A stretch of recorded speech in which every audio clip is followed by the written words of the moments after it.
අයිබෝන් වල හැමෝටම අද අපිට හම්බෙලා තියෙනවා කස්ටමර් කෙනෙක් ගෑල් දීලා තියෙනවා ඔඩියෝ බාන ස්පීකර් එකක් මේක USA ප්‍රොඩක්ට් එකක් මේකට බොක්ස් එකක් හදන්න කියලා තමයි යාලා ඉල්ලුවේ මේක වොට් 600ක අවුට්පුට් එකක් තියෙනවා මේක සාමාන්‍ය USA ස්පීකර් එකක්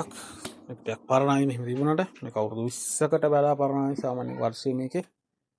සීරියල් නම්බර් එක 2001 කියලා ඒ වුණාට මේක තාම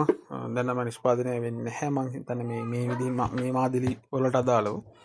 ඒ වුණාට මේකේ හොඳ ලෝ පැත්තට ගොඩාක් බර ස්පීකර් එකක් මේක ඇමරිකාවේ ගොඩක් ප්‍රසිද්ධ වුණ ස්පීකර් එකක් ඒ කාලේ මේ බලමු මේකට බොක්ස් එක හදලා කොහොමද මේක අවුට්පුට් එක කොහොමද මේකේ ලෝ පැත්ත කියන එක බලමු මේක සාමාන්‍යයෙන් බොක්ස් ප්ලෑන් එකේ කියුබික් ෆීට් 3ක් විතර එනවා සාමාන්‍යයෙන් ටිකක් ලොකු බොක්ස් එකක් තමයි මේකට හැදෙන්නේ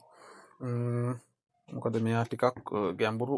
පැත්තට කියන්නේ ඩීප් බේස් පැත්තටත් මෙයා ටිකක් බරයි ඒක නිසා බලමු මේ බොක්ස් එක හදලා කොහොමද මෙයාගේ තත්ත්වය කියලා